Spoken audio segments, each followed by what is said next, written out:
Ugh. Tomatoey. Sup, fucker? How the hell are you?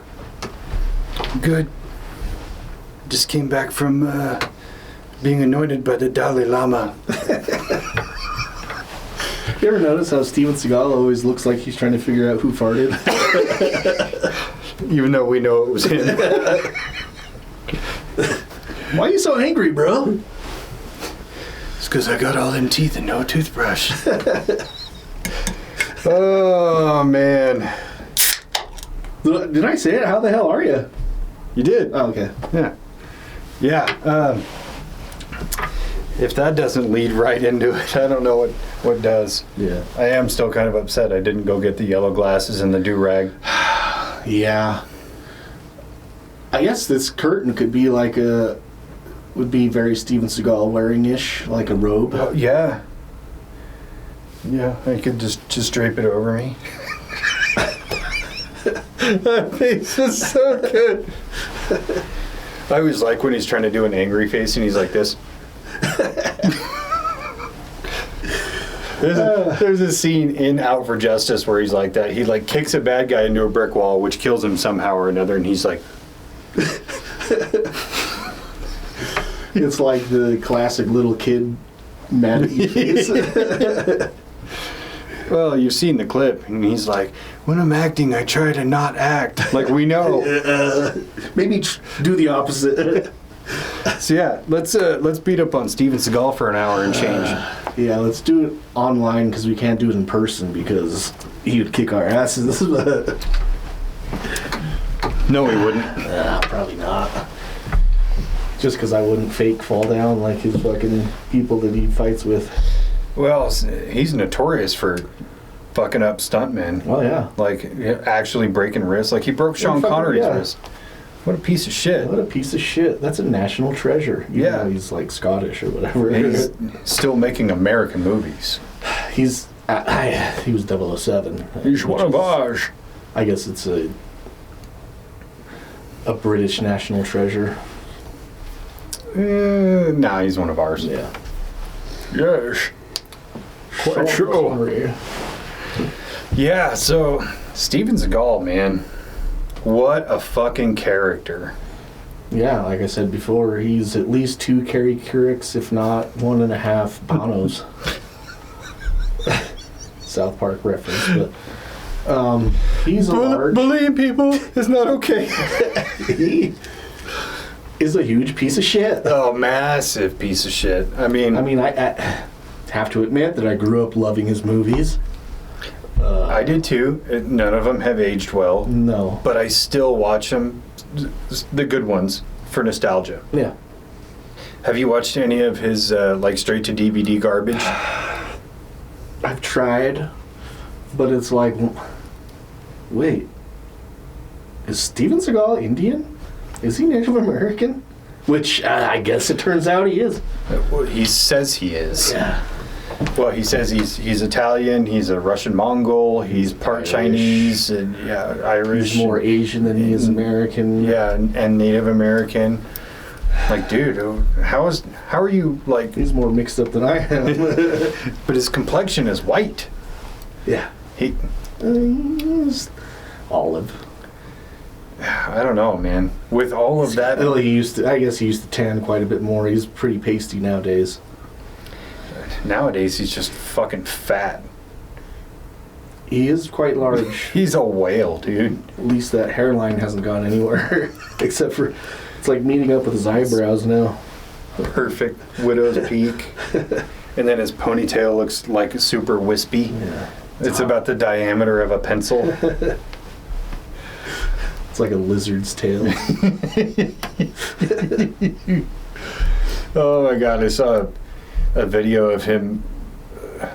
God, I can't remember who it is. Like, the guy's YouTube channel is actually pretty reputable. He goes around and learns a lot of shit from a lot of different people. And then he did like a video of, I spent the day with Steven Seagal, and he taught me some stuff, and oh my god, He showing him how to punch that thing. Punch the block, yeah. I think I saw that. Oh video. my god, and they're like standing, and he does a couple of moves. He's maybe standing for 5 minutes. He's like, let's sit down. Of course. I can punch this block while I'm sitting. He's... Oh, now look at this move. Now I've got this here, but I also have this here. It's like, what is this gonna do? If I go like that, that could kill somebody. No, it couldn't. I promise. Interesting guy, man. Interesting guy.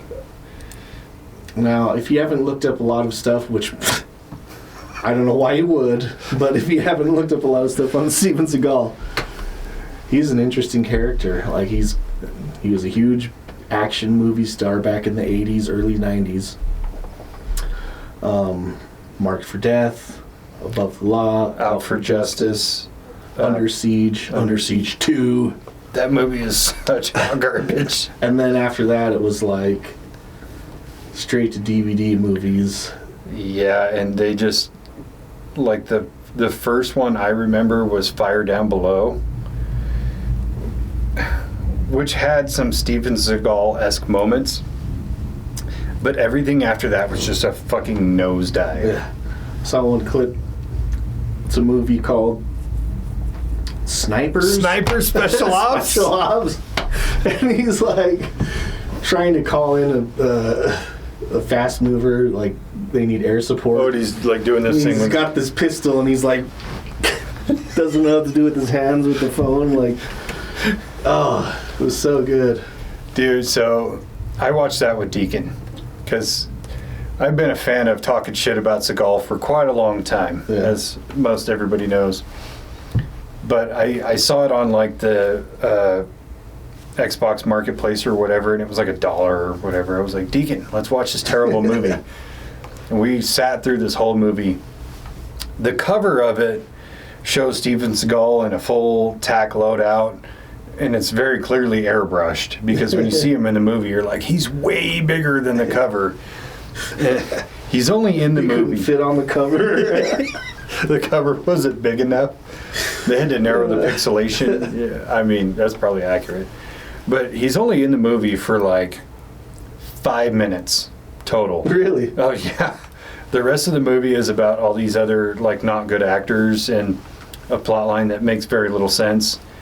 But yeah, he's in it in like the beginning where he's on a rooftop. Like he does like one sniper scene with an actual sniper rifle, with a bolt action rifle.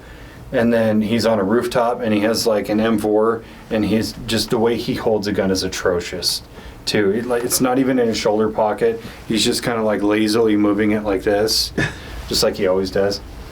But yeah, he's in that scene, and then he's in that scene you were talking about where he like calls in. He's sitting at a table, and then he leaves to go make the call, and then you don't see him again till the end of the movie, where again he's on a rooftop with an M4. Is all the running done? I never use a stunt double except for walking, running, fighting, talking. Oh, and somebody to dub my voice. But yeah, and then at the end, this line will forever stick with me. One of the characters in the movie is a reporter, and like the big final action set piece is over. Steven Seagal comes fucking waddling out of this building.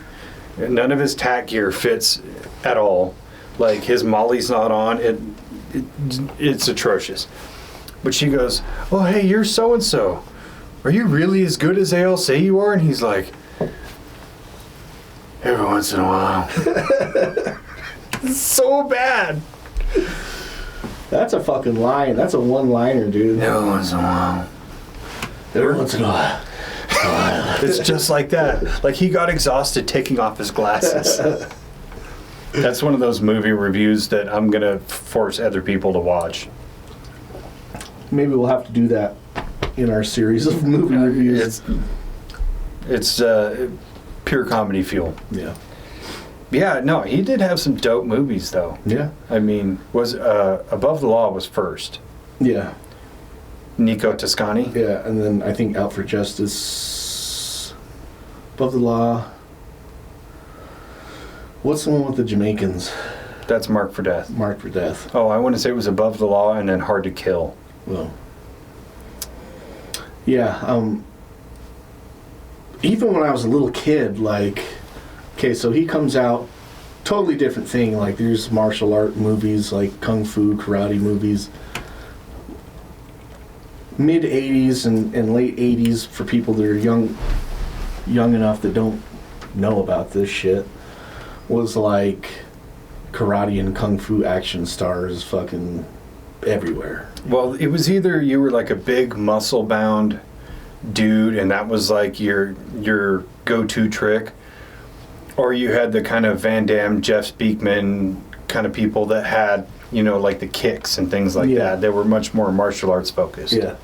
Yeah. So like, kung fu was such a big thing that it was like, there's movies like The Last Dragon, where it's like hip hop and kung fu, breakdancing and kung fu. It was a large part of pop culture, like Bruce Lee and Chuck Norris movies, the ninja movies like American Ninja movies. Michael Dudikoff? Yeah. Billy Blanks was doing fucking kung fu. Oh my god, CB 2000? Yeah. Or was that it? Something like that. What was it called? Black Hawk? No, Black. Anyways, kung fu was all the rage, and so Steven Seagal comes on the scene, and we're used to these, karate style movies, and he's doing something totally different. Yeah. He's doing Aikido is his specialty, in which he is a legit practitioner of Aikido. And so it was a totally different thing, where he's doing wrist locks and arm locks and breaking people's arms and throwing them by using their momentum. That's what Aikido is so it was a really different concept on something that was, widely known as being really popular. Yeah. And so I think it just took off really fast because it was something different and really visually fun to watch. Well, and to his credit, too, in those days, he was actually a pretty good-looking guy. And he did have a lot of charisma. He just didn't have the talent to match it. Because he did have a big presence. Yeah. So in those early movies, you actually kind of bought that he was like this badass dude. You know, you bought that he was probably, he was like a bad guy to the bad guys, but then he also had a good heart and things like that. Totally not the case in real life. Not the case. But yeah, I mean, the charisma, the new fighting style that we had never seen, and his on-screen presence was actually pretty dope. But it's still Steven Seagal. Yeah. Which is why you only got, those 4 or 5 good movies, and then it was just... Yeah, then it was the same thing. Just to give a little backstory on Steven's life. Wait, are you going to tell the real version or the Steven Seagal version?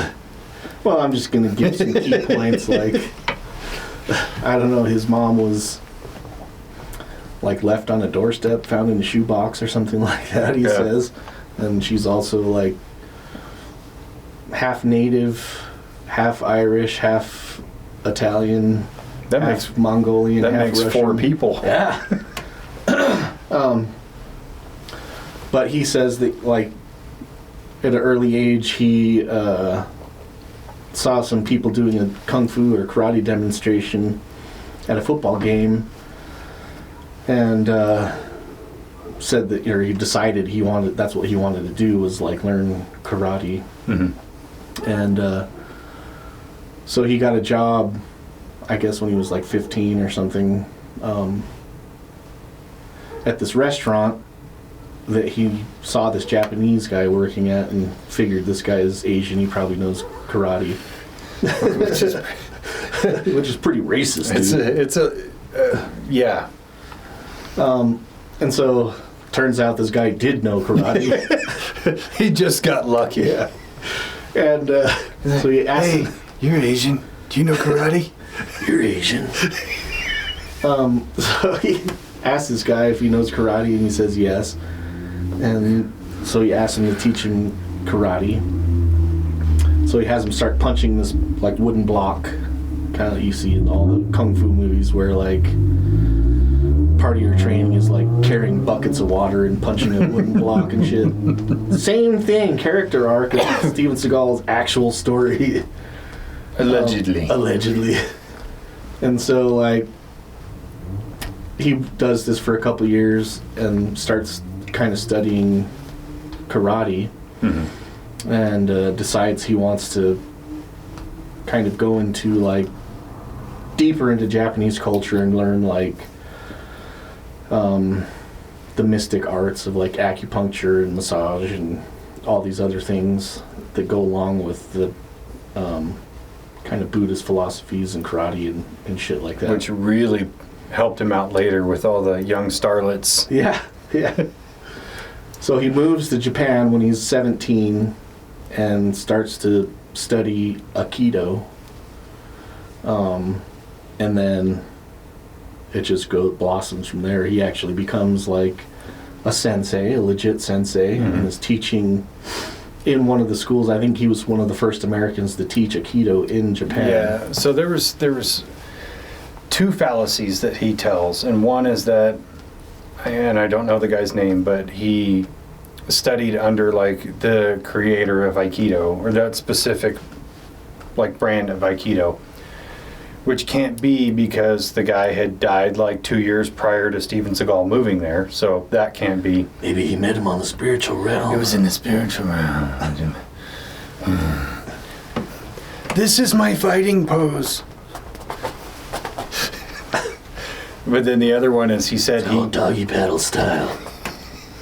God. I'm not going to lose my train of thought. He says he ran his own dojo. It wasn't his dojo. He was married to a woman. Her father owned the dojo. But yes, he was the first American to teach Aikido in Japan. He was a very affluent student. He was very good at it. Seems like to me the fucking guy was throwing his fucking son-in-law a bone because he was married to his daughter. Like, fuck, do something. You jobless fuck.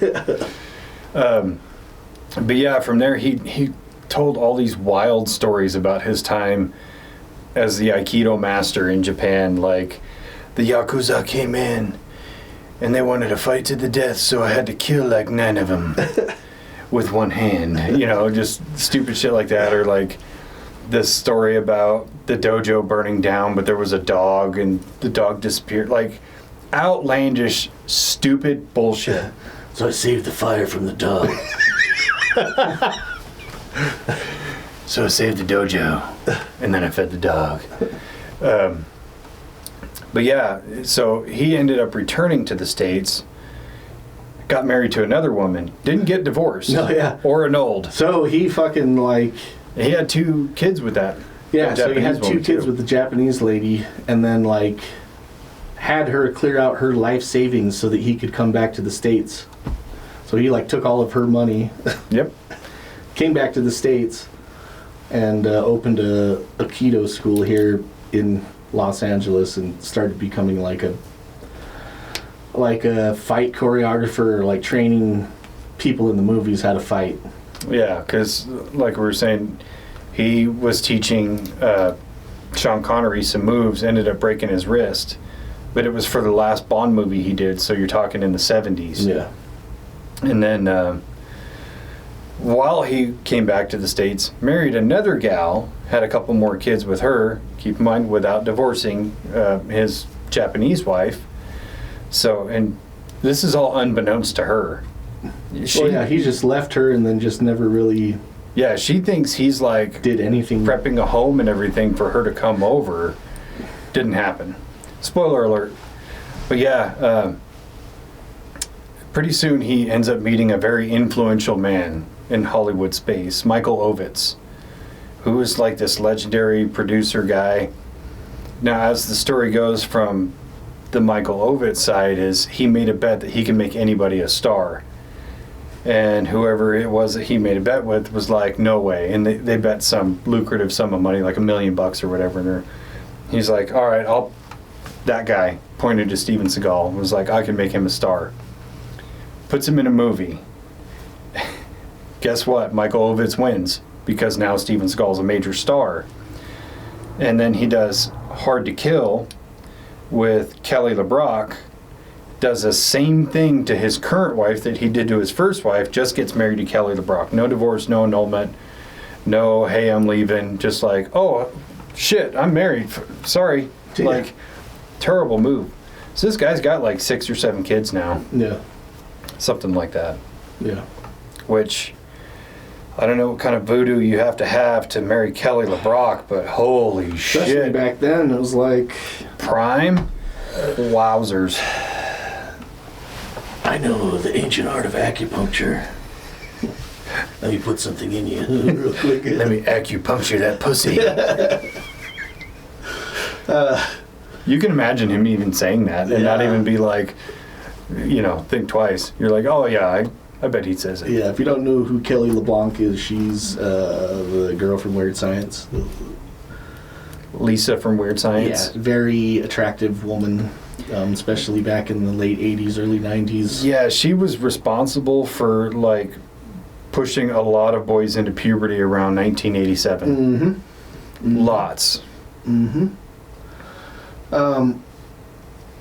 So yeah, he becomes a big movie star, and at that time he's like making all these movies where they're action movies where he's like doing aikido, and he starts having a reputation of like being a super fucking asshole, especially to like the stunt crew and like people who are on the sets of these movies that he's working on. Mm-hmm. Injuring people all the time. Like there's one movie where he like kicks this guy. He's supposed to like kick him, and he hits this. They're in a bathroom, and he like falls down on the ground. And so that's what the stuntman does. He like takes the kick, falls down into the bathroom on the ground, and then Seagal goes in there, picks him up, grabs him by the hair, and starts smashing him into a mirror, which is not scripted, and it's a real mirror, and smashes this guy and cuts his face like from cheekbone all the way down to his chin, just opens up his face, and just because he wanted to make it look real. Yeah. And it's like, you were fucking assaulting him for reals. Yeah. That's why that SNL episode that he hosted at the end, where it was scripted to be one thing, and then he came in and just started fucking throwing people around and shit, completely off script. Yeah. And then turns to the camera and says the most uncouth shit. This is what happens when you pollute the planet. You get your ass kicked by Steven Seagal. Yeah. The whole SNL thing is so hilarious. Yeah, there's been... I've saw... So Dana Carvey, Rob Schneider, Bob Odenkirk, who was one of the major writers on SNL at the time.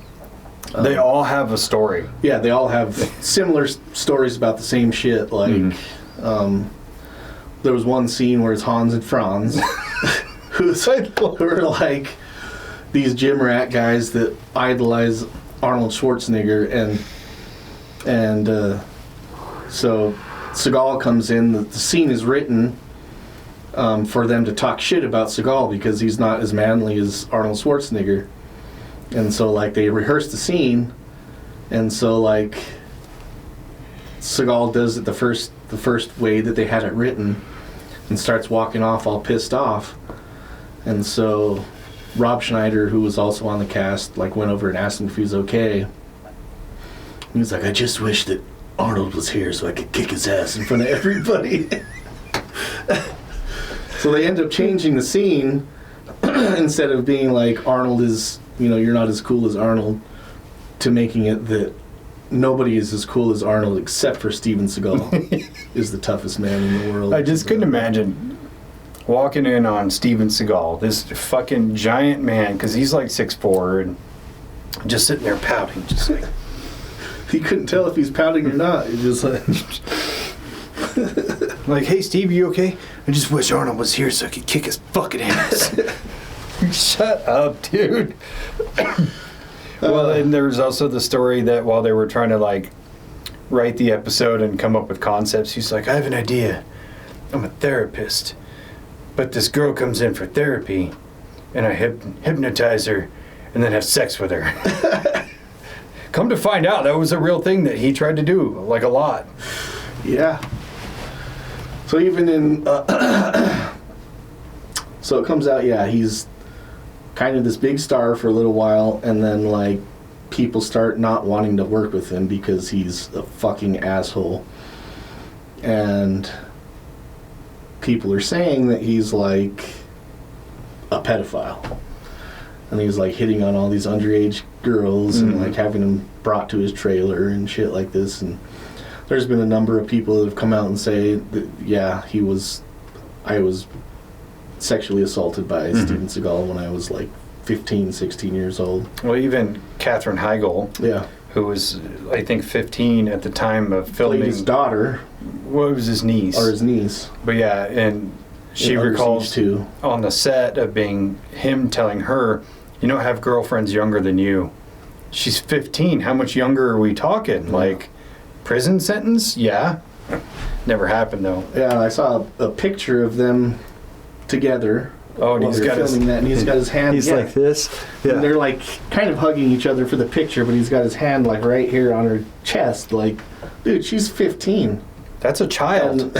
And either way, like, even if it's not like just a normal person, you don't fucking do that. Like, no. Super inappropriate. The Jenny McCarthy story for Under Siege 2 is pretty entertaining. So she went in to read for the female part, the adult female part, not the niece.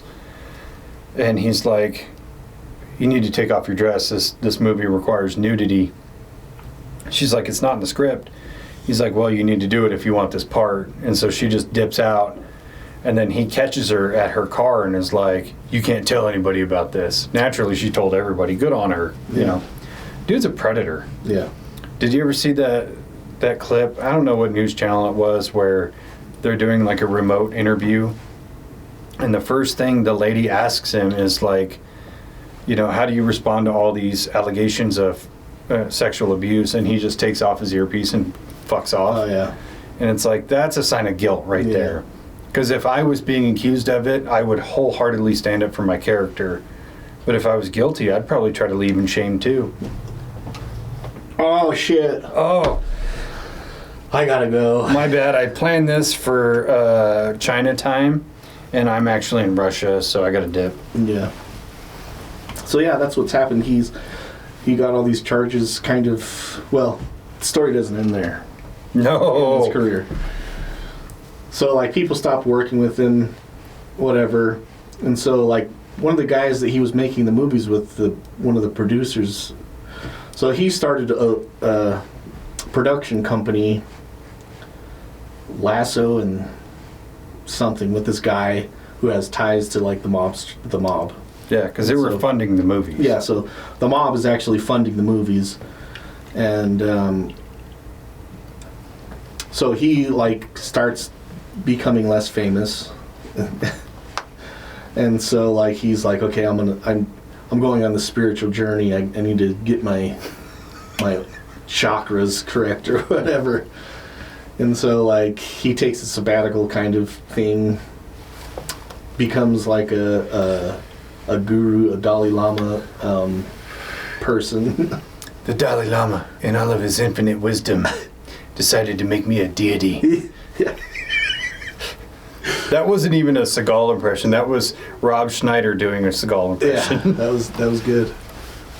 But that's actually what he has said.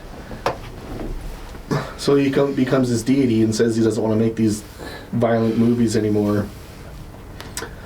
And the mob is like, yeah, fucking right. And he's under contract. He's under contract, and so like he has a meeting with the mob, and there's an interview with what's his name, Whitey, that mobster. Oh no, it was Sammy the Bull. Oh, yeah. And oh my god. So he says that he was like, so I don't know. He ends up like testifying against the mob after this whole thing. Yeah. But, like the mob tells him that they owe the mob like a certain amount of money, and so he pays the mob. He ends up paying this ransom money for like how much money he owes them or whatever. And so the CIA gets involved, or the FBI, one of these things that he's actually claimed to like work with the CIA also. Oh my God. CIA operative. That slipped my mind for a second. I forgot about that whole thing. So he gets summoned to court. He has to testify in court against the mob, like they're about racketeering and shit like this, and so he turns state witness or whatever it is, and the mobsters are laughing at him because they said at the trial he was holding onto a blanket like a little kid. Like he brings this blanket and holds onto it. It's like his safety blanket or whatever. Not big tough Steven. Yeah.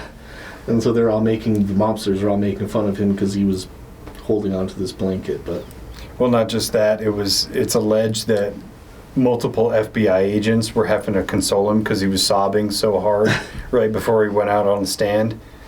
Just imagine big old fat fuck Steven Seagal holding his blankie. Some poor FBI agent is like, fuck.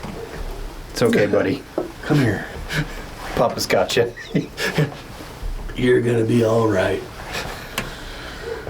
So where does that leave us? Let's go back to the CIA stuff. So he's made some pretty wild allegations about his history of working for the CIA. At first, it was kind of like in a training capacity to teach agents some hand-to-hand skills, and then it became this wild, over-bloated story where he was a CIA assassin, and at one point he defused a nuclear weapon. That's on the website. I've seen him do it. I know he can do it. Yeah, I'm sure I've seen it in a movie. He sat down in a chair and was like, hand me those wire clippers, yeah. Oh, the blue wire or the red wire. Fuck it, I'll call him both. Quickly! I've been defusing bombs for like 92 years, so I know what I'm doing. Yeah. Claims he did a lot of special forces work. Oh, he also played blues with B.B. King. He did play blues with B.B. King when he was 10, and he was the only white boy they ever let in the band, even though he claims that happened like 10 years before he was born, so that's cool. He claims that he knew Bruce Lee personally, but then he also claims he didn't know Bruce Lee, but he's also said that Brandon Lee, Bruce Lee's son, and his son were buddies, even though they're born roughly 10 years apart. I don't know how the math works. Wasn't he also a sniper in the military? Yeah, a sniper. In Vietnam. In Vietnam, which at some point you got to like actually watch the plots of his movies and go, dude, he's just literally taking that from the movie. Yeah. Especially when he makes these claims after those movies come out. You're just like, bro, what kind of fantasy land are you living in? But yeah, this huge storied career that's all complete horseshit. Yeah. And going as far as to say it on like talk shows, like Arsenio Hall and shit at the time, saying that he did all these things, and it's like people have talked to people in the CIA and they've looked into it and they're like, yeah, he's got no affiliation. To which he goes, yeah, it was, it's like Blackwater work. There's no records. Like, of course there's not. Yeah. Because you've never lied about anything. Well, and then he had a career of pretty much training all of the UFC champions. Leo Machida. He taught Anderson Silva that kick. So, I mean, there's clips of him, in gyms with these guys, and I don't discredit that he probably did meet these people and he has a similar background to them in doing martial arts, and as one martial art like me going in there and showing them some moves. Hey, trust me, I've watched Bruce Lee movies my whole life. Have you seen the video of him allegedly teaching Anderson Silva the kick? Yeah. Where every time he throws a kick, he has to take 4 steps into it. Yeah. And his foot barely gets above kneecap level.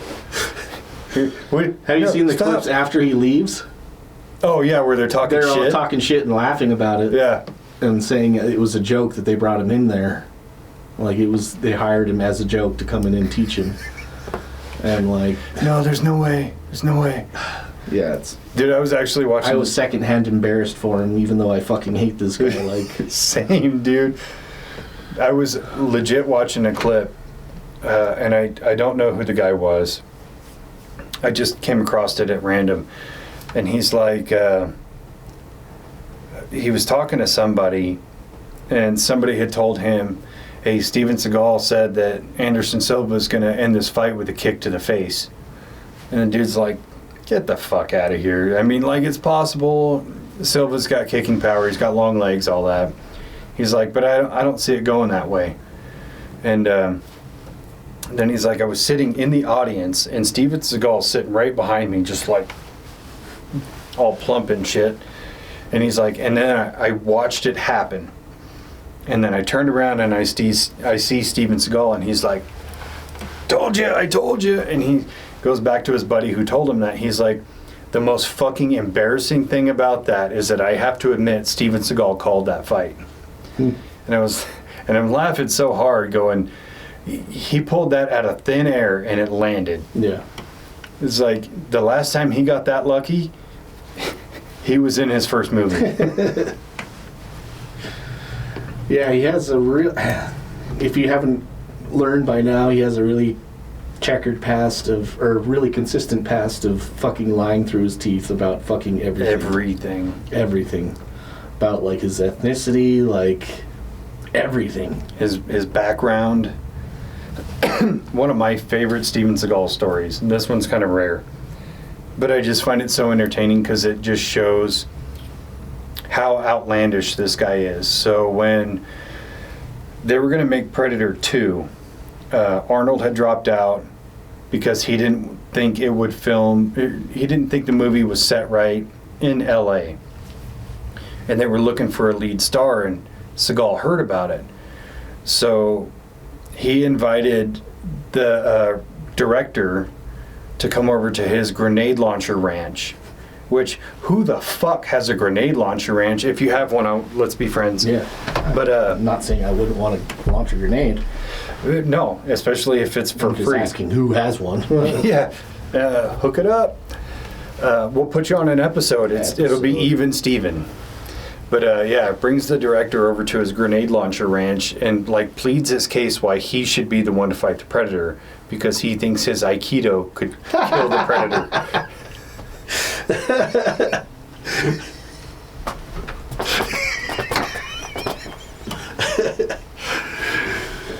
Plasma caster right to the face. Fucking wrist lock that Predator into submission. What the hell are you? So he gets passed up for Danny Glover? Yeah. That's tight.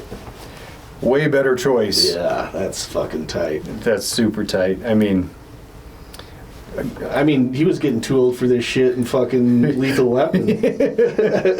Which was really only a few years earlier, and he was only 40 when he was in Lethal Weapon. Yeah. But Steven Seagal, by the time Predator 2 came out, would have been around 40 as well. But that would have been a whole different movie. You know what he should be in? Come to think of it, Steven Seagal would be a great cast member in Swamp Cops. Perfect segue. Same city.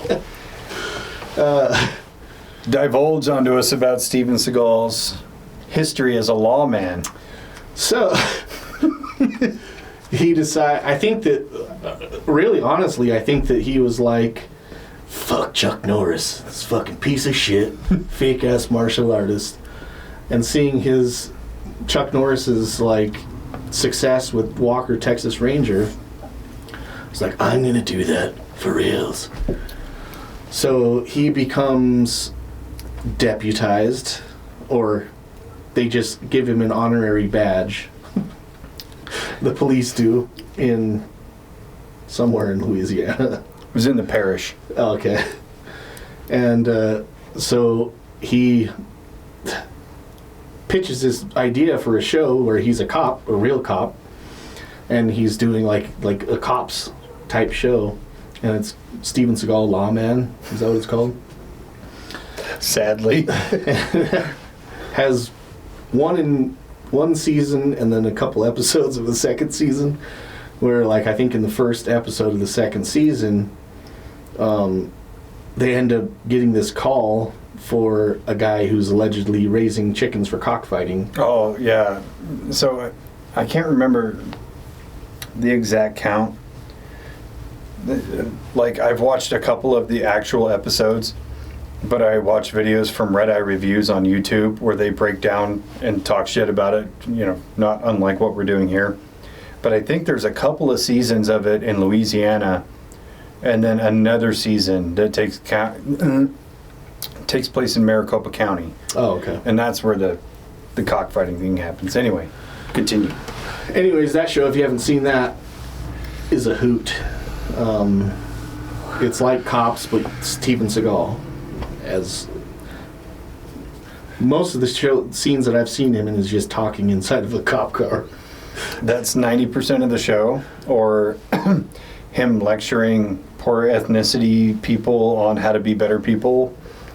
It's funny how his dialect changes. Oh, dude, his accent is totally just like whoever he's talking to, that's how it changes to. Yeah. What's up, cuh? You see that interview where he's like talking to a reporter and he's like, what's the word? How do you say it in English? Like, what the fuck? Like, dude, you're from Lansing, Michigan, okay? We know you know how to speak English. But yeah, anyways. That's some super try-hard shit right there. They get a call for this guy who's allegedly raising chickens for cockfighting. And so, you know, to make the action-packed sequence that they wanted to do, they get this fucking armored vehicle and drive through this guy's front gate to go arrest this guy for raising chickens for cockfighting, because he doesn't have any tolerance for people who hurt animals. Steven Seagal doesn't. So they go in with this armored vehicle, ram this guy's fucking gate down, meanwhile killing his fucking dog because the dog was right there at the gate, run over the guy's dog and go and arrest him for allegedly cockfighting or raising chickens for cockfighting, which turns out the guy was innocent of. He was just raising chickens. Yeah. And so he gets canceled because he killed this guy's dog, and he gets sued. Like, the whole production gets shut down because the guy sues him for killing his dog. Yeah. Holy shit, what a whirlwind. Yeah, the episodes I actually have watched of the show, I remember because it came out, I was like, I don't know, 15 or 16. And at the time, I still thought Steven Seagal was, you know, cool because I didn't know any better. And I remember seeing one of the first episodes, and he's talking about teaching this guy how to shoot better, this other cop how to shoot better. And everything he's teaching, even at that age, I went, that's horseshit, and that's not how you do that. He's like, what I do is I put my trigger finger on the trigger and my other finger over that, and I push away with my trigger finger and I pull in with my other finger. Nobody does that. He's like, I'm going to show you all the techniques I've learned to become a master shooter over the years. I try to think of it as Japanese archery. I'm pushing the bullet out. I'm pushing it to my target. And it's just so horrendously stupid. And then he's got like a little... Keep in mind, he's shooting the fucking target from you to me. Like 1.5 yards max. And he's like nailing the bullseye, which I could do with my eyes closed. But he sets up a target with like clothespins, and they have a match in him. He's like, if you're really good, you can ignite the match. But he's like using a .22 pistol, which obviously, because it has zero recoil, and he keeps like hitting the match and just destroying it or going around it. And he's like, you don't get it every time, but that's okay. But I'm like, this was all stupid. All of this was stupid. At that point, you just aim over the top of it and your fucking muzzle blast will ignite the match. Yeah. But then the guy he's trying to teach how to shoot better has to do like a qualification of some kind, which again, the target is maybe 2 yards away, and his fucking spread is still this big. Like, that guy shouldn't be a cop if that's how he shoots. Yeah. That's terrible. Yeah. Give that guy a desk job. Yeah, he should just be out there with a whistle, like flagging people in traffic. Yeah. It was so bad. Yeah, and then another episode, he's like teaching him hand-to-hand skills, and still somehow being boastful about it. He's like, I know, Steven Seagal is going to teach you hand-to-hand skills. Have you ever heard the Tom Segura bit about it? Oh my God, dude, you got to check that out. He's like, Tom Segura's making the joke.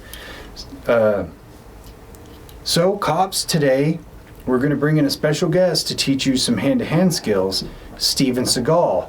He's like, I imagine that's similar to being an astronaut. And then they're like, we're going to bring in a special guest to teach you how to be an astronaut. Here's Captain Kirk. Yeah. And then he goes on to make the joke about Steven Seagal has the most annoying trait of any human being, which is where he thinks he knows everything about everything. And he's like, a helicopter passes by, and he's like, that's a Skippy. And they're like, how do you know that? He's like, I've been flying helicopters for like 47 years. The whole bit is so fucking good and 10,000% accurate. Yeah, thought you were going to say the worst human trait is fucking being a pedophile. Well, I mean, he is a sick fuck, but Yeah. I don't think Tom Segura maybe didn't know that at the time, he definitely would have thrown that in the bit. So yeah, all of this, is just building into the legacy of Steven Seagal. And so after his Lawman show gets canceled, it starts coming out and people start coming out of the woodwork saying how he was a sexual predator. And, he's been doing all this stuff with underage people.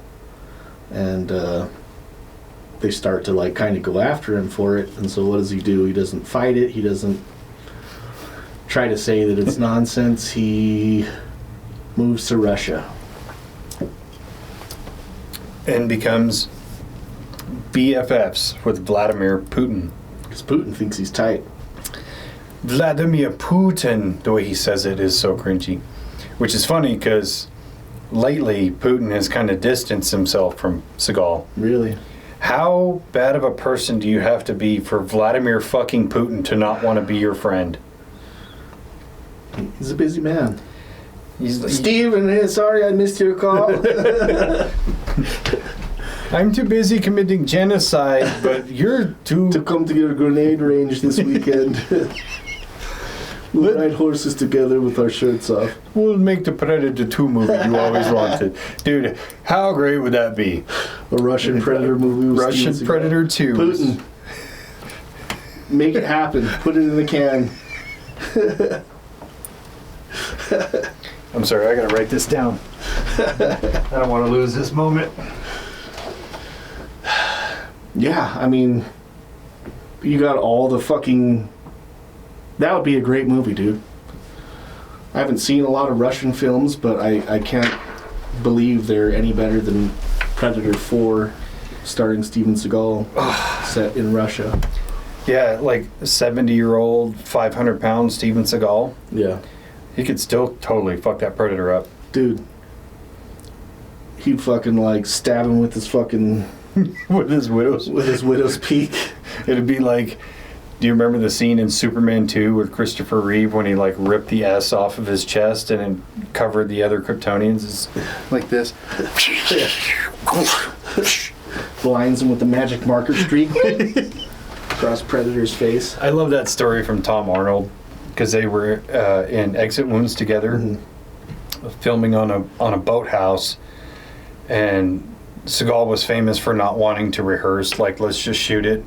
So he films this scene, goes to walk out a door, and Tom Arnold was like, the door went right to outside, walked right out the door, fell right into the ocean, got up, went back into the boathouse, and all of his magic marker was leaking down his face. Because he did that first movie, he was 36.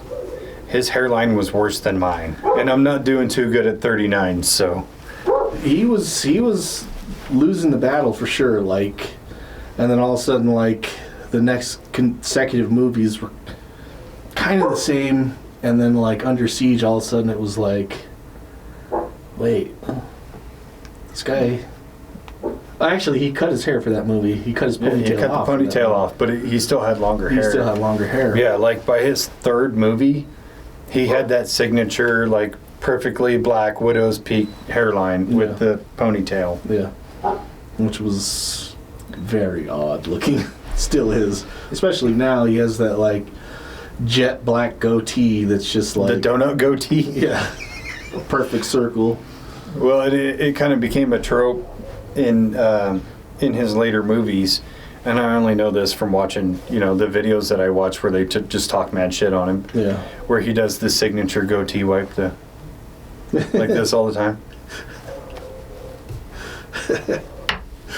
You ever see the Mad TV bits where Will Sasso? Will Sasso, Oh my God. Steven Seagal, fucking perfect, dude. The wire work. Yeah. All right, we're gonna bring in the wire guys. No. I'm doing that jump for real, because I know I can do it. And there's like 100 takes of him just falling. Yeah. No, my favorite was the diner scene, where the chick tried to steal some sweet and low from the diner. Whoa! What are you doing? You're taking away from hardworking Americans. Then just starts snapping fucking necks. Oh, I love it. All the while he's Just the way that he holds his face is perfect. Looks just like him. Yeah, the like squinting face thing is like, I almost believe that it's Seagal trying to look like De Niro. Because De Niro's like, yeah, but it's a squinch the other way instead of being like stretched out. It's like all the way in. Or the angry walk he does. Have you ever noticed it? I don't know about his angry walk, but his fucking run is something to behold. Have you ever seen Van Damme's impersonation of Seagal? Yes. When he does the like sway thing. Yeah. Those two have a sordid past. Yeah. That's another one of my favorite stories where Seagal had been talking shit about Van Damme for forever. Mm-hmm. And they were all at a party at Sylvester Stallone's house. And Stallone had finally had enough and was like, why don't you two just fucking fight and get it over with? And Van Damme's like, bet. Seagal's like, no, I don't want to kill you. Typical. But Stallone was like, take it outside to the beach. I don't want you fucking up my house. Right. Van Damme goes out there. There's a crowd. Seagal dips. Yeah. So Van Damme waits there for like 2 hours for him to come out, and finally he never does. Finds out that he already left. But Van Damme tracked him down to a local nightclub, found him in the nightclub, and was like, let's fucking do this, or however Van Damme talks. And then Seagal was like, we're not going to fight or whatever, I'd kill you. And then he's like, come on, let's do this. And then like a scuffle kind of happens, Seagal dips out again. Like, you fat pussy, man, you did all that shit talking, and every time you had a chance to back it up, you just ran away. Yeah. Probably had to go home and get his security blankie. Yeah. Guys in the car. Nobody said he was going to come. I know I'm like a foot taller than him, but he's scary. There's a lot of interviews where he's talking shit about both Van Damme and Chuck Norris. And even Jaleel White. What's that guy's name? Michael Jai White? Michael Jai White, sorry. Dude, that guy... Not Urkel. Yeah, not Urkel. That'd be dope, though. Yeah. When Urkel went into his ass, dude. When he went into the machine and came out like Bruce Leroy? Yeah, not Stefan, the Bruce Lee version. Yeah. Fuck Steven Seagal up. Yeah. Bruce Leroy. I can't remember what he called him. But yeah. What a bitch. Yeah, there's multiple interviews of him, like, I think there was one on Arsenio Hall asking him who another, like, legit martial artist is in the industry, the movies industry, and he's like, I can't think of any. He's like, what about Van Damme? Just smiles. And he's like, it says that, I promise I'd be a good boy. A champion. And he's like, well, champion is debatable. Yeah. And then, like, Chuck Norris, they ask him about Chuck Norris, and he just starts laughing. Like, dude, Chuck Norris would probably kick his ass, too. Even now. They're both, like, well senior citizens. Yeah, I want to say Chuck Norris is almost 90. Yeah. He's in great shape, though. Oh, it's from that, what was it, gym equipment he was pushing for a long time? Or the Total Gym. Yes. He's like pushing some like 84. He's old. He's like selling some like probiotics or something now. Gut health. That's what keeps him in shape. I'd buy it if that. I take a hefty shit every morning. It's I often take that shit outside and fucking. It's often liquid, but I get out and work the bag a little bit. Yeah, there was that one interview he did where the guy was asking him, like, if you were in a real street fight, what, Hollywood action guy would you call? And he's like, none of them are really tough. And then he's going down the list of asking him about people, and he wasn't like negative toward Chuck Norris. He's like, Chuck's getting old. But everybody else, he's like, can I laugh in your face? Yeah. They asked him about Michael Jai White. Can I laugh in your face? Like, Michael Jai White would murder you. Yeah. 100%. Yeah. Michael Jai White could come in here right now and say he's going to kill both of us. I don't think we'd stand a chance. No. I'd like try to push those weights in front of him and smash him over the head with his guitar, but he's probably a lot more agile than that. I'm going to try to bite him or something. Yeah. I don't know. I'm going to try to get to the next room where there's a gun. Yeah. I'll try to throw something in his eyes. Oh, there you go. Take out his eyes first. Yeah. No, Michael Jai White's a bad motherfucker. Yeah. Yeah.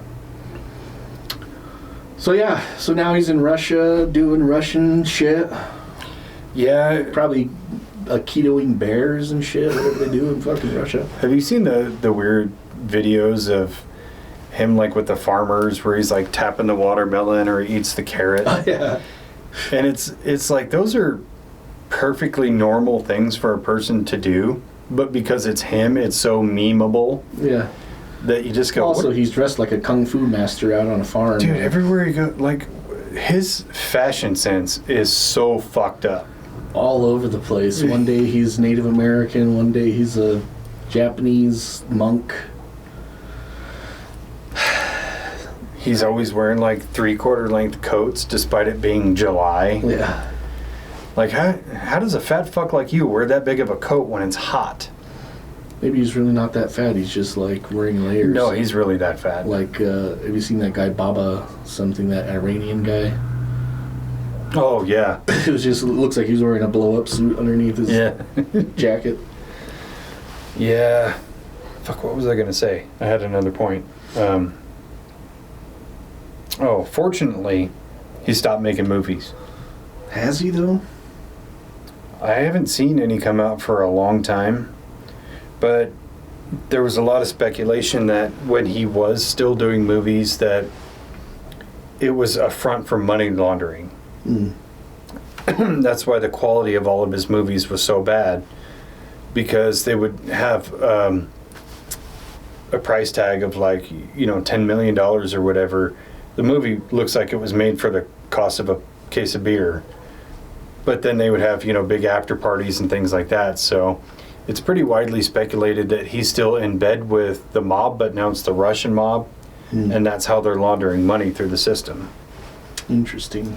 Which would make sense, because nobody in their right mind would be like, dude, you know what my dream is? To make a movie with Steven Seagal. Well, I want to get him on Swamp Cops, so I'm that crazy. Well, I mean, he'd be like the arch villain of the Swamp Cops. Yeah, or he could play Porpoise number 6 or something. Victim number 2 that's getting eaten by an alligator. But the alligator's jaws are getting tired. Yeah. He's like, fuck, boss. Oh, fuck, I'm full, man. I don't know, dude. Anyway, you got a doggy bag or something? Can I get a to-go truck or to-go flatbed or something? He's enormous. Yeah. Well, and you started seeing the real, like, true decline of him when he started filming all of his fight scenes while he's sitting down. They're just using one hand to fucking doggy paddle. Even some of his like actual kung fu demonstrations or aikido demonstrations, it's like typical Bullshido Oh, huge films, where it's like they come running at him and he just like does a move and then they flip and fly away. But he's like, make sure you do the same move because I'm only going to do one move. Yeah. And if you hit me, I'll kill you. There's one where he's being attacked by like 4 guys and he's just throwing them all over the place. One guy ends up behind him and like comes up from behind him and then like stands there and waits for him. And then like as he though turns he's around. waiting on a cue. Yeah. And then Seagal turns around, then he puts his hands out and then he grabs him and throws him. Like, dude. It's so fucking dumb. It's like those masters that like use their chi energy to throw somebody across the room. Oh my god, dude. I love those Bullshido videos. I've been practicing Bullshido my whole life. I would never advertise it the way that those guys do. No, I wouldn't say that I'm a master, but I've been practicing. Like, what's the one guy? Well, his tongue was probably in the wrong place in his mouth, and they would just cancel out all the chi. Yeah. Or he was crinkling his toes or whatever. Like, shut the fuck up, dude. Saw one video of the guy saying that he was going to beat this guy up and without using his hands or anything, and he's like standing there, and the guy comes up and just fucking punches him right in the face. Bang! Oh, time out. I also love it when those like kung fu monks think that they can take on MMA fighters and they just get their shit rocked. You're like, secondhand embarrassed. That's rough. There was one monk that would do that, or like he was like a Shaolin monk that was like fighting in, I don't know if it was pride fighting or whatever, and he would dress like a Shaolin monk, and he fought pretty good for a while, and then there was one fight where like part of his style was he wouldn't block, and so they would just fucking rail him with punches and kicks, and he would take him pretty well. Mm-hmm. And there's one where he just gets fucking the shit knocked out of him because he wasn't like blocking. Like, yeah, someone's gonna catch you with the right fucking punch, and you're gonna go down. They're just gonna tap that button, and you're out. Yep. And I feel like obviously there's a lot of the Bullshido artists that using their chi and all that, but it's like I feel more bad for the people who follow them. Like, what is it that you're missing in your life that you looked at that and went, that's me? Yeah. It's sad. Yeah. Like, you know what? I'm going to dedicate my life to running at this guy and then last second pretend I'm like having an aneurysm. It's so tough. Or they just like fall on the ground and start flopping like a fish and shit. What are you doing? Is that like, I don't know, are they using some kind of hypnosis on these people that make them believe that they're actually untouchable? Like, you can't touch me. I told you. Told you. That was powerful. Yeah. It's almost like I did that to preserve your ego. Don't tell me that. Just let me believe that my Bullshido is intact. Or like the one dude way back when who had telekinesis, but he could only move like a page in a phone book. Yeah. Do you have to do that with your breath? And then you come to find out he was a pedophile. Yeah, he deserved it. But yeah, Seagal. What was your favorite Seagal movie? I have to say Under Siege, dude. Number 1. I think that was definitely his best movie, for sure. But I enjoyed Mark for Death. Mark for Death was a good movie.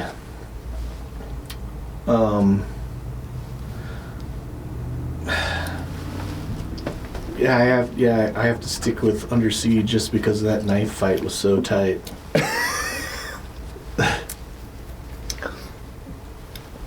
Did you ever watch and the cake scene was pretty tight. The cake scene is special. Yeah. I mean, I was at the right age where it was like, this movie has everything that I like. I wasn't quite there, but I was getting there. The scene that really put me over the edge was Jamie Lee Curtis in True Lies. That scene by itself threw me into puberty. Yeah, I think I was already past puberty, but maybe look at Jamie Lee Curtis in a whole different light. Like, yeah. oh shit. Yeah. Wait, what? Even though I think that it was a body double for a lot of that. No, I think it was her. Mm. Like tall, lanky, kind of. I don't know. I shouldn't wax poetic on that because I'm going to wax later. Wax in real time. No, yeah, it's funny. I was getting Scott to watch Under Siege the other day, and we're watching it in a break room, and that scene pops up, and he's like looking at the door, make sure nobody comes in. Like, I don't care. If somebody walks in and they don't enjoy that, that's a bigger problem. Oh, she was so hot. No, Mark for Death was cool. Yeah. Because it was like a different villain. Up until then, I think most of the villains in most action movies were Russians. Mm-hmm. So now that it was Jamaicans, it was kind of a different frontier. And like, that was when Seagal still had kind of his swagger. The one scene that I remember that still pisses me off from that movie was he had this really cool custom 1911. Like, wicked cool. Like, big compensator on the end, cool furniture, extended magazine, all that. And they're doing like the car chase scene, shootout, and then it ends in the jewelry store, and they're still shooting, which he's doing typical like movie stuff where he hides around the corner, pops out, fires a few rounds at nothing, and keeps doing it. The gun goes empty, and he just throws it down and pulls out another one just like it. And it was, no! I've got another. You see this special $5,000 handgun? I have a second one. I know magazines are cheaper, but this is way cooler. Yeah. Keith David was in that movie, and he's awesome. He's kind of relegated to the voice of the president on Rick and Morty now, but he's always been cool. Yeah. Yeah, and then, you know, his first movies were cool and they were fun too, but when you watch them now, they look silly. Especially when he runs. There's quite a few fucking running scenes. I don't know why they put him in running scenes so often. Like, he looks like the biggest fucking pussy when he's running. I'm not going to say that I look like the hero when I run, but like... You're not in a movie doing it. I'm not in a movie doing it. Yeah, I remember seeing it as a kid and going, what is he doing? Yeah. Because I run like this, and he runs like this. I remember seeing like a clip from Joe Rogan where he's like, he's just really tall and lanky. Like, no, he's retarded. Yeah. Not good retarded either. Like, you have special mental powers, but yeah, like, that's probably the first time he's ever ran. If I had to guess. Probably the last time too. Well, no, because he would run in other movies, but it was like really short. In one of them that he did when he was probably like 60, he ran, but it was the same thing. He wasn't going very fast, I promise, but it was the... I mean, maybe he was just fooling us the whole time. Like, that was just a caricature of like something that he made up, and I don't know, but he's a pedophile. Yeah, he's still a sick fuck. Oh, we got to talk about the Gene LaBelle story. Oh, yeah. You tell it. So, what is it? He's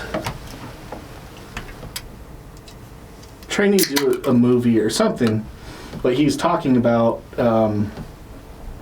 how his Aikido training won't let him. He's incapable of being choked out. And so JK, motherfucker. So he's got this like team of like fight choreographers and people who are fighters, and Gene LaBelle is like this guy who's like pretty much doing UFC fights before UFC was a thing. Yeah, they called him Judo Gene LaBelle. Yeah, he was like a judo champion, and so he's saying, no, anybody can be choked out if you get caught right. And so Seagal's telling this guy that, you know, he can't be choked out because he's a keto master. And so he, you know, they're talking about it, and so Gene LaBella goes over there and puts him in a mock hold, saying, this is how you get choked out. And so Steven tries to show him his move that, like, will prevent him from being choked out. Basically what his move is to fucking punch the guy in the balls while he's standing behind him. So he goes for this cheap shot to punch this guy in the nuts, and so LaBelle just kind of jumps up when he swings, puts him in a proper fucking choke, chokes him out, and he drops instantly. He's out and fucking shits his pants. So he, like, wakes up, and then, like, everybody's laughing and shit like that, but, like, then he goes on this whole tyrant of hushing people up and telling people that never happened, and, like, and Gene LaBelle got fired. Yeah.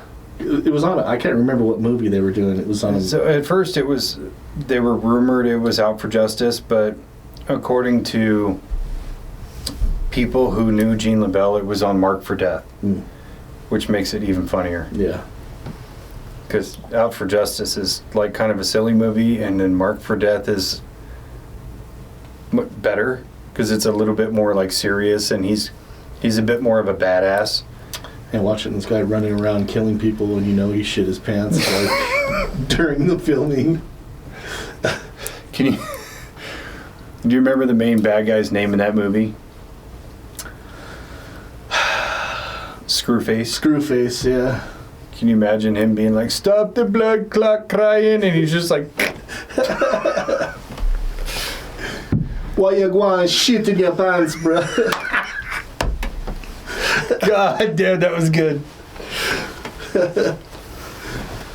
No, yeah, I mean, super interesting, I guess you could call it. Well, there's so many fun stories that go with Steven Seagal, like that one, or Rob Schneider's story about Steven Seagal. Did you hear this one? I'm not sure. I saw a couple with Rob Schneider. It wasn't him. One of the Wayans brothers was working with him on the Glimmer Man, and he had just come back from being anointed a deity by the Dalai Lama, and he's talking about it to the Wayans brother, and he's like, "The Dalai Lama, in his infinite wisdom, decided to make me a deity." And then his assistant comes up, and he's like, "Mr. Seagal, your wife says she can't bring the kids this weekend." And he responds by saying, "You tell that fucking cunt to get those kids here this weekend or I'm gonna break her fucking neck!" Like, goes from this, like, super peaceful character into, like, actual Seagal. Or, oh my god, the script one that Schneider tells, where his buddy, who was a script writer, went to Steven Seagal's trailer to present him with this script, and he had to wait forever. Finally, Steven Seagal emerges from one of the rooms, and he's like, looks like he's been crying, and he tells the script writer, "I just read the best script I've ever read." And the writer's like, "Oh yeah, who wrote it?" He's like, "I did." Oh, what a fucking guy, man. I guess maybe we should just start fucking making up shit about ourselves. Yeah. And then, like, we could create so many legends, dude. Maybe we already made swamp cops. We did. We were actual cops in the swamp. Well, yeah, I mean, we were actual swamp cops, but, like, we could just say that we already made the show. Yeah. I mean, if we just start lying... You won't be able to find it, but it's one of the greatest shows ever created. Ever. It's like that Daniel Tosh bit. He's like, if you want to instantly add value to your life without any work, just start lying. Yeah. I'm going to the Bahamas after this. Yeah. Shut up, bitch. Nobody talks to The Rock like that.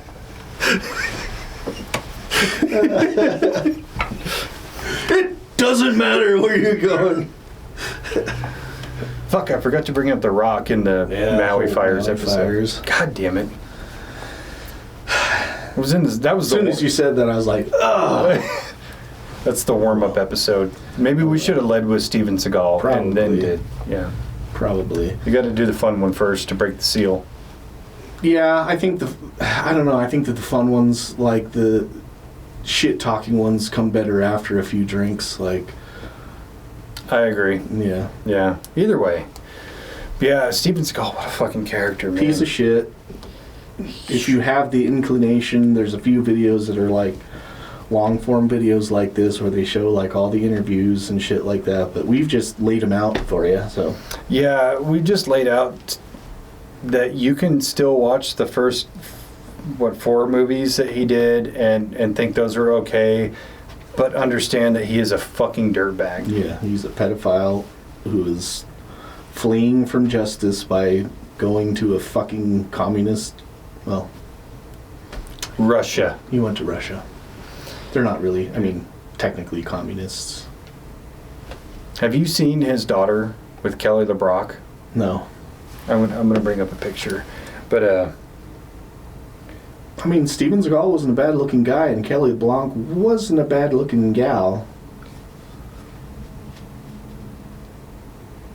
So, you know, I'm not going to say that. So, I'm going to say this with sincerity. She's a very beautiful lady. Let me find the right picture, and I'm going to show you why you can tell she's half Steven Seagal. I genuinely don't mean it in a She has huge lips from Kelly LeBlanc and a widow's peak that goes down her nose bridge from Steven Seagal.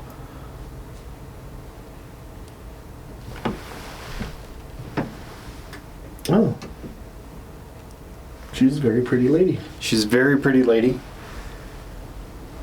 but she's shaped like her dad. Yeah. Her dad now. Now. Not 1984. Hey, jokes aside, I'd hit it. And I would applaud you wholeheartedly. Dude, that'd be terrible to be Steven Seagal's fucking son-in-law. He'd be like, let me walk you down the aisle. I'd be like, no. Run. Yeah. Well, I'm going to do it from this wheelchair. You just got to push me. We make the joke at work about that's how you power up when you're going to fight. You're just like, you want to fight?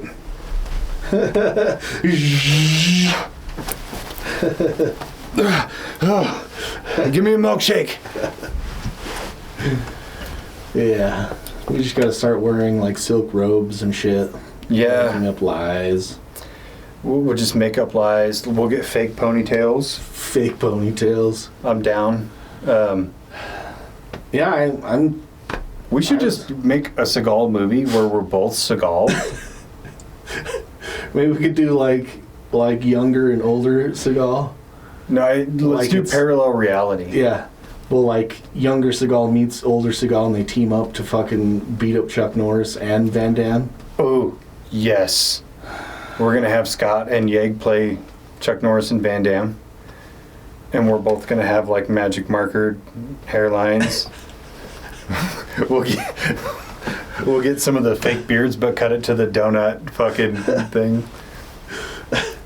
What can we call it? Marked for Under Siege. Magic marked for Under Siege. Speaking of his weird fashion choices, I would love to know what the deal is with the glasses.